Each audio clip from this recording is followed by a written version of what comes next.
Hi, this is Bruce Himmelblau, Blue Sky Video Production, YouTube strategist, and live stream producer. And today we're talking about social media. If you weren't on planet Earth last week or a couple weeks ago when Facebook went down and missed it all, and actually a lot of people didn't ever even realize Facebook went down. How was your business impacted on that? And have you actually sat down and started reevaluating what social media means to your business and how you're taking control of that? We're talking to Wayne Carlins from Read Social Media coming up next.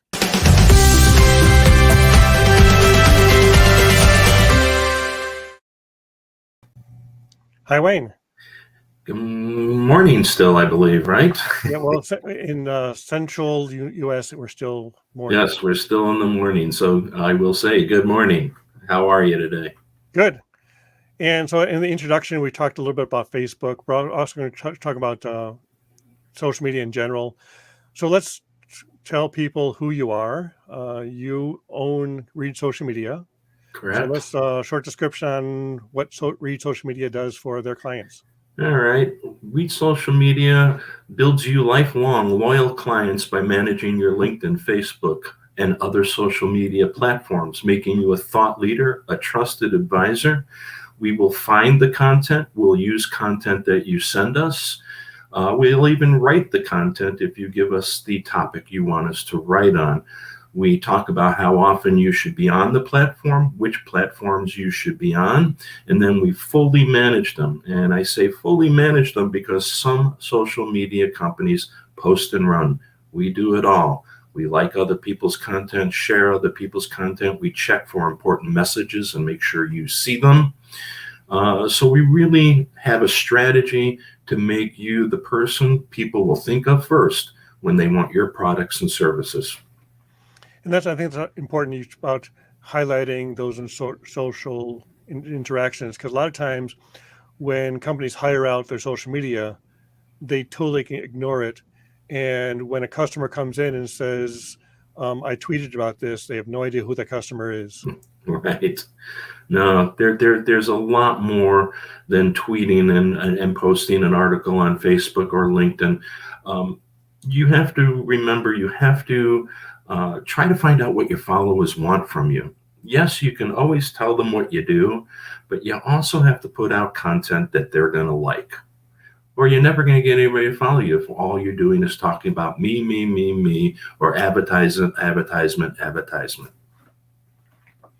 And do you have any stories about how your clients have benefited from social media? Oh, sure. Plenty. But I'll stick to just one or two. One of my oldest clients, actually within the first 2 or 3 years, we were doing her Facebook and LinkedIn. She started realizing she was getting more calls, but couldn't prove where the calls were coming from. So we had a little sit down and said, look, you have to ask questions. When somebody calls Read Social Media, one of the first questions is how did you hear about us? And the funny story is a lot of them tell me they saw it in the newspaper. The problem is we don't advertise in the newspaper, but you can't tell them that. So that leads me to newspapers. Within 3 years, she got 2 different newspapers calling her up because they thought she did such a good job on social media, they wanted to talk to her. And she, of course, said, I'm not the person doing this social media, and here's who you should talk to. But she also, in one of them, they did write an article all about her business, and boy, did she get a ton of business from that. But again, you can't really question when you ask the question, how did you hear about me? Until they become a client and then say, I don't advertise in the newspaper. Can I re-ask that question for you and kind of dig in, So yeah. Yep. If you don't do that, how do you know? But Yeah, because I find most of my clients in the yellow pages these days. Oh yeah, nice. I get a lot of clients outside of Illinois from LinkedIn. So my LinkedIn has really helped us. And a few of my other clients have said that too, who are not just hyper local, but are looking for multiple states. They draw from outside of Illinois a lot on their LinkedIn pages. So definitely, let's talk about that. How does a company decide which platform to be on? Because there's a new platform coming up almost every week, and Right? you can't be on all 500 of them. No, you sure can't. So one of the things we discuss is, have you been on social media? Where have you experimented? Let's talk about your products and services. And then, because we've been in the business for 15 years, we kind of know which of the platforms would best be for your products and services. For example, aging in place, that's a great place for Facebook, because you're not only looking for CEOs and presidents, you're looking for the daughter, the son, who may be the person who thinks they have to take on that kind of help for their parents.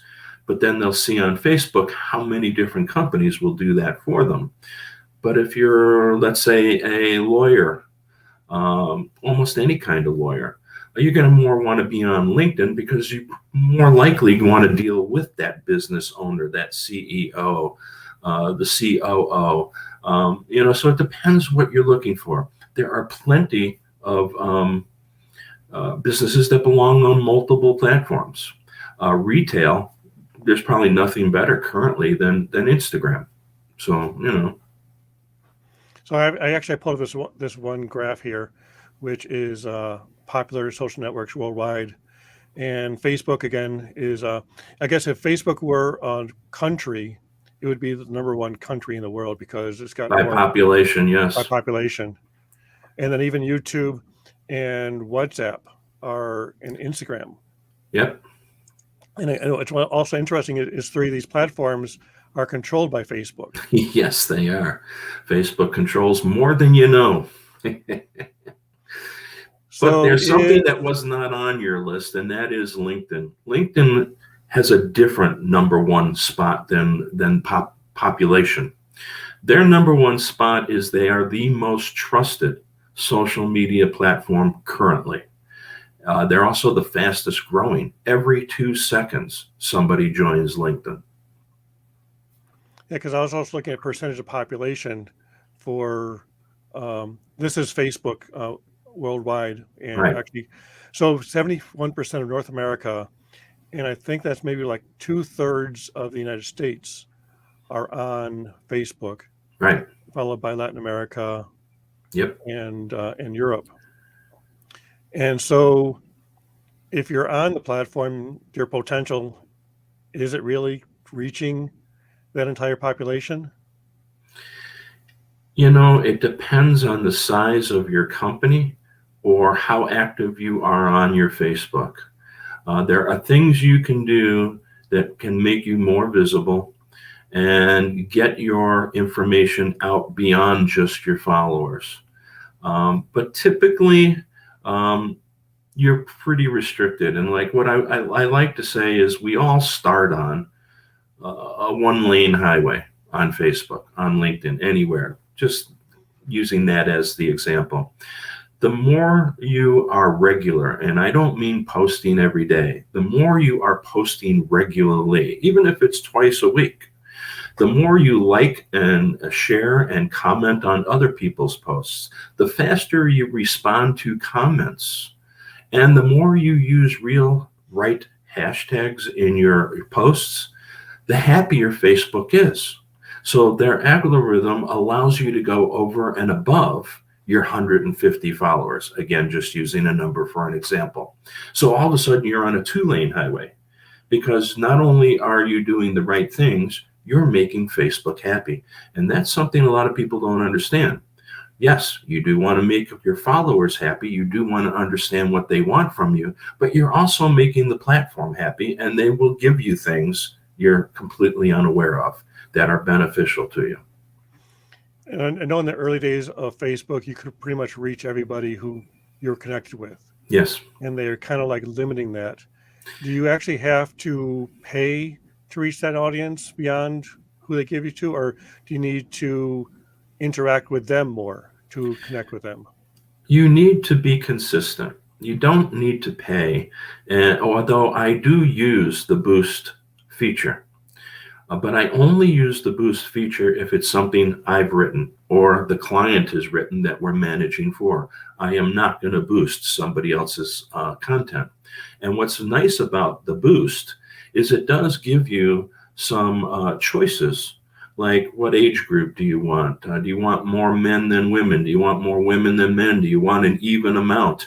What geographic area are you looking for? And they'll actually tell you an approximate additional amount of people who will see by the amount you're adding. It's amazing how much more you can get for $10. I mean, it's not like you have to pay for a $1,000 ad or a $500 ad. $10 could add 5 to 1,000 extra eyes that see that post by boosting it. But again, don't boost other people's content. Boost your own video, boost your own blogs. And so when you reach those people, I guess you're exposing people who may not have seen it originally, who may actually want to share that organically. Yes, absolutely. Which gets me to the point of why we like and share other people's content. Even if you're not posting a lot, people will see your name, because when they go to your page, Bruce, they'll see you might have liked something Wayne posted. And just like a typical ad, that might not mean anything to your followers right away. But if they see Bruce has liked Wayne's content 7 times, they're going to say, I wonder why Bruce goes and checks out Wayne's stuff. Maybe I should go check out his page. So that's why that's really important. And again, I think I created this one list of clients or potential clients who I want to follow or connect with. And I put them on, and I think this is on Twitter. You can actually create lists as opposed to actually following people. Sure. And I can go to that list and say, well, this potential client is posting this. I should interact with them.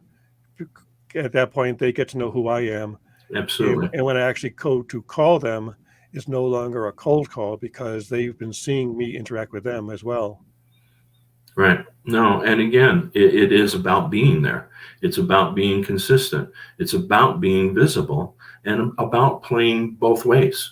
People just don't want to hear what I have to say. They want to see that I'm actually paying attention to what they say too. So yeah, that's very important. So how often do you keep up with the updates to these platforms? And is it important to keep up with updates? And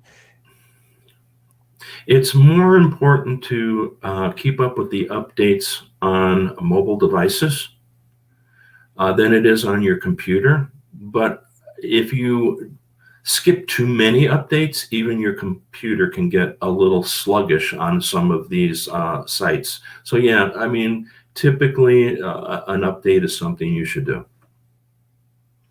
And before the show started, we were talking about the algorithm. Yeah. And how, especially on Facebook, where the algorithm, and I know on TikTok has actually done a really good job of this as well, is the more content you watch of a certain type, the more content you are served of that certain type. Sure. And if you, and although with both, I'm sure with you as well as myself, we have an eclectic viewing because we work with a number of different clients. Sure. And so sometimes those platforms have no idea who we are and what we like, because one day we're liking children's toys, Right. and the next day we're looking for care for our parents. Sure. No, absolutely. But they do track everything. One of the main jobs of the algorithm is to learn who you are. And it's sometimes scary how much they do track you.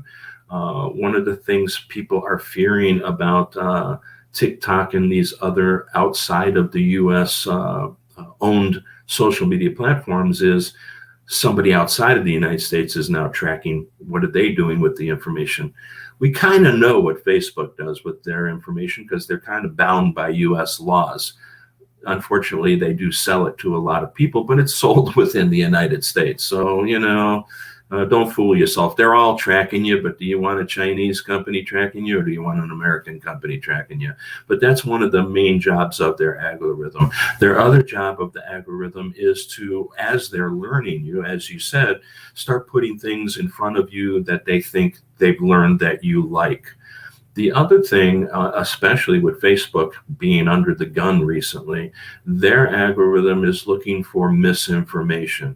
I like that. Nobody's going to stop 100% of the misinformation, But, if it's a lie, it's a lie. And if they can catch it, I'm happy that they do. I used to have this crazy uncle who used to send me stuff all the time. And I'm like, did you fact check this? Because this is just wrong. And more of that is being eliminated automatically. So that's great. Yeah, those used to come in as emails from my cousins. It's like a car or phone battery explodes in pocket. And it's like, oh yeah, this is an article from 12 years ago. I think they've Right? improved on battery quality in the past 12 years, and Sure. yet that's still circulating. No, right? And they seem to have circles of when they come and go. I saw that 8 years ago. What is this doing back on Facebook? But it happens. But they're getting better at it. Instagram is getting better at it. What's nice is LinkedIn has had little of that to contend with. But their algorithm also looks for misinformation, especially with all the COVID and conspiracy theories that are going around now. It's important that their algorithms at least try to distinguish truth from lie. One question I've got is, how do you reach your highest potential client base? Is it through your posting? Is it through images? Is it through video? Is it through a combination of all three? Is it through other things? If I'm understanding the question, when we post a blog or a video of Read Social Media, I tend to get some inquiries and some people calling who want to know more information about Read Social Media. Certainly, some of those turn into clients, but I make sure that before they leave, if they're not going to turn into a client, at least they know how to refer us well. So yeah, pictures, blogs, videos, very important. Also important to make sure that you put a hashtag that relates to that video, to that blog, to that picture, making it more searchable. But for my clients, typically it's the same thing. If we can get original content from somebody, and you don't need a daily dose of original content, but monthly, at least 3 times a month, original content that isn't selling but telling more about what you can do and why it's important is great content for social media. A while back, I heard about this one formula is called the 99-1% rule, where 90% are lurkers or viewers, 9% share and interact, and only 1% are creators. Right. It's more like about 10% now. About 10% of Facebook are regular creators. On LinkedIn, they actually say 15 to 20% are regular creators, which means 80% of the people are on there just looking, clicking, and, doing whatever they do on social media. But certainly you need creators to make a social media page work. I think on Instagram, it's probably more like 50%. But, again, pictures and videos, much easier to deal with than content. We discussed a little bit earlier about choosing the right platform. Are any of your clients looking into TikTok? We are not encouraging it unless you are a DJ, a musician, a dancer, a poetry reader. But you have to understand, before Facebook owned Instagram, Instagram was very much just like TikTok today. When Facebook bought Instagram, little by little, they started trying to get and have successfully made it more business friendly. TikTok has not made that approach yet. They're having too good of a time just making it entertaining. But again, I did pick a few people out, like I said, DJs. Perfect for somebody who does, even a food truck. Things that have action, things that are entertaining, those kind of things can go on TikTok and be very useful. But quite honestly, we have not found a lot of other kinds of businesses where TikTok would be beneficial yet. Please understand, yet, because like I said, Instagram grew up. Now a lot of businesses are finding great success on Instagram. That will happen to TikTok. So the similarities between TikTok and Instagram and even YouTube are these things called shorts or stories that live on Instagram for 24 hours, on YouTube forever. Right. Is there a benefit to businesses looking into that platform or into those shorter forms? YouTube can be a great platform for businesses, especially if you have a huge amount of content, you're a good speaker, or you've got great videos that are very entertaining. What I find with YouTube, and one of the reasons we will more consult with you on YouTube than do it for you, is it is more you, kind of like Instagram, instant and you. YouTube, you have to put together your video. You want it edited before you put it on YouTube. You want things right. You want to do it perfection, which means for you as the person who's doing it for your company, it's a lot of work. So if you've got that kind of time, or your company has hired you just to exclusively do these videos and put them out on multiple platforms, including YouTube, very, very beneficial. But it is a lot of work. It's just not, managing a LinkedIn or a Facebook, and where you can do multiple things. But fantastic avenue for your business, YouTube. Again, that's probably where we stand out as well, is on YouTube, where we help our clients, and actually using YouTube to the next step, which is live video. Right. Are any of your clients looking into that, into live video or consistent content? So far, no.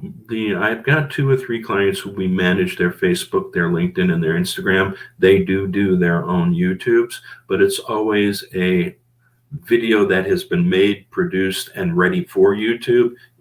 I've never seen any of my clients use live yet. That doesn't mean you shouldn't. So I'm not saying don't do that, but it does require a lot of time.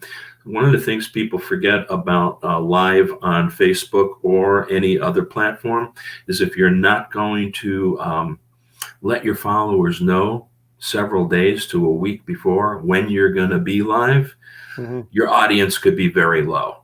And if you're not on for longer than about 8 to 10 minutes, you haven't given your audience a long enough time to get there. So again, time consuming, because you really want to be on Facebook Live for at least 20 minutes and YouTube Live even longer than that. So, and that's what we've discovered as well, is a lot of our audiences are watching us on the replay. Right. That you will get. And speaking of replays, if you haven't yet, please subscribe and share this show. Reed Social Media on most of your platforms. I'm sorry, what I'm not. So your handle is Reed Social Media on most. Yes, on all of our platforms, it is Reed Social Media. Yes. And then you have this thing called a website. I do. It's a small website, but we do have somebody else managing it. Reed Social Media. We keep you in the conversation. That's our tagline. It's been our tagline for 15 years, and we love it. I actually came up with that one, strangely enough. So. Excellent. And speaking, since we're on your website anyways, there are some things beyond who you are on a daily basis. You also organize a group here in the Clay County area, or the North Shore. It's called SBAC. Yep. But you've been doing this virtually. So have you been opening this up for national? It is open for Zoom on the second Tuesday. No, I'm sorry. The third Tuesday at noon is a Zoom. And we've just recently taken the second Tuesday at Jasper's live. So we do meet monthly. And the SBAC, for those who don't know what that is the Small Business Advocacy Council. So networking isn't the only thing they do. They also work for small businesses. So when you join, you're paying for the advocacy that this group does for you. They are one of the main reasons that Illinois changed several years ago their LLC pricing. We got it completely reduced. I think it used to be $500, and now it's either side of $100 a year. So, and that's what kind of things the SBAC does. But you can go to the SBAC website, go under events, and find all the live events and all the Zooms. Register and join us. We'd love to see you there. Excellent. And again, it's more than just social media. It is networking and B2B Yes. conversations. Yes. And what's nice is I love chambers. I belong to chambers, but with the SBAC, your membership fee allows you to go to any and all events, not just the Winnetka or Northfield or Deerfield chamber events. And there are events all over Cook County, Lake County, Schaumburg, Elgin, Chicago, that you can find once you become an SBAC member. So you can really go to a lot of different networking events, live or Zoom. Excellent. And until we actually go back in person, it's almost opened up to the entire country. Yes, it is. Well, now that it's Zoom, absolutely, we are getting people outside of Illinois, which is nice. So, and then I do host my own. It's called the Business Help Shop. You can find the Business Help Shop on Facebook. And what we do there is it's just monthly, once a time, the fourth Thursday at 4 o'clock. And what we've been doing, it's new. I think this next one will be our 10th time we've done it.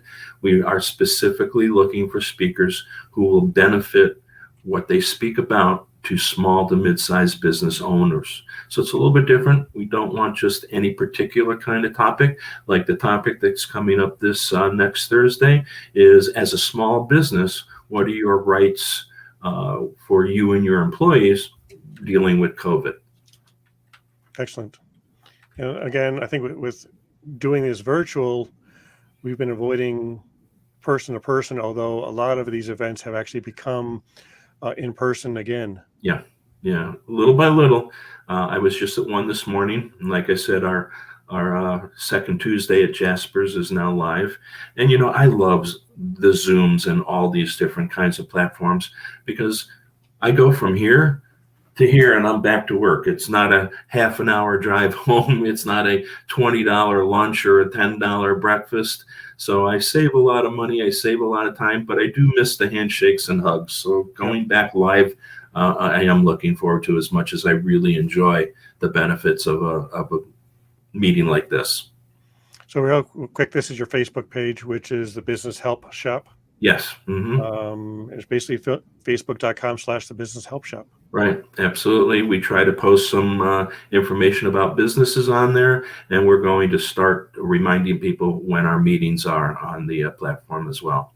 And you could just email me if you'd like to get on the list of invitations to the Business Help Shop. If you don't want to go to the SBAC website, you can also email me, because I do put out reminders for the 2 SBAC groups I run. Excellent. Yeah, I think right after I signed up for the group, I got a reminder like within 3 hours. Was that reminder because I registered, or is this a reminder because I'm on your list? It's probably because you're on my list. So once you're on my list, you're on it until you ask us to take you off of it. But we're trying to build both groups, no doubt.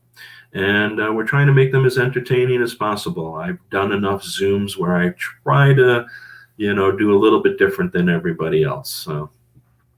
And speaking of email and email reminders, that is a big part of social media, isn't it? Is building your own list, because if you build your entire platform on Facebook and Facebook changes their rules or even kicks you off for whatever reason they determine, you have little recourse. But if Right. you've got your list, tell me about the importance of building a mailing list. A mailing list is one, I believe, this is my own personal belief, you should ask before you add somebody to your email. But it's a great conversation starter, whatever platform you're on. Thanks for connecting with me. Thanks for accepting my invitation to connect. Here's your time to say, may I add you to my email list? And you know what? 90% of the people I do that, absolutely, please do. And you're right. What if Facebook, here, let me use LinkedIn as an example. LinkedIn used to allow you to categorize your connections.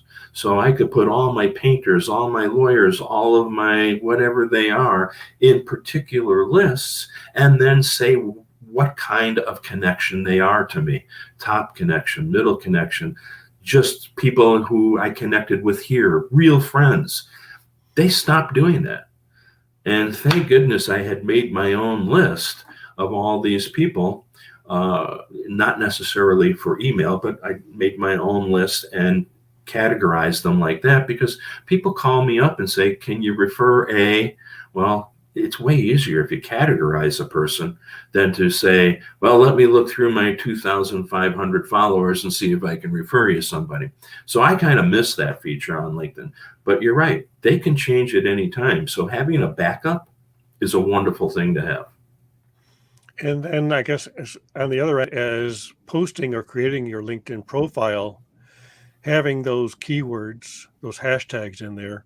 Yeah. Just the other day, I got a call from someone who was looking for a live stream producer, and they contacted me through LinkedIn. And my guess is they just typed in live stream producer Chicago, and they were able to find my profile. Absolutely.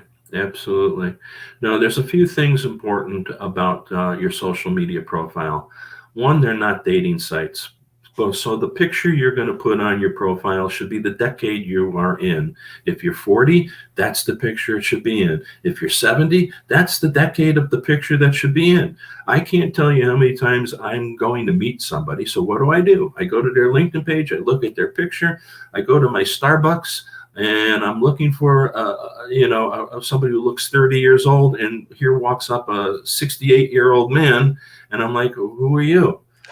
I want to be able to say, hey, Bob, how are you? And because I recognize them and it's the right picture. Use whatever decade you're in, use that picture as your profile. Also, one more thing. Under your picture, don't give me your title. Nobody cares what your title is. Tell me what you're going to do for me. Look at my profile. It tells you exactly how I can help you. And most people don't give you much more time than that. So if you can explain what you can do under there instead of your title, they're going to look at more of your LinkedIn page and other social media pages as well. Fill out as much of your profile as you can. Excellent. So we can probably go down a whole LinkedIn interview by itself. Oh, Seems like sure. Absolutely. We're pretty much out of time. I Okay. definitely appreciate you being on the show. And again, to find Wayne, you can go to readsocialmedia.com. And he not only helps you with your social media, he interacts with you to make sure that you understand what he is doing and how you're benefiting. Right. We will consult or manage. Either one. We'll even teach you. So, but thank you. It was a pleasure doing this with you today. I really enjoyed it. Thank you. Great. And again, if you haven't subscribed and shared this content, we are growing our YouTube channel and getting more and more views in there as well. So thank you very much, and we shall talk soon. Actually, I'll be at the next meeting next week at the SBAC. Oh, okay, excellent. We'll see you there. Great, thank you. No, thank you. Bye. Bye.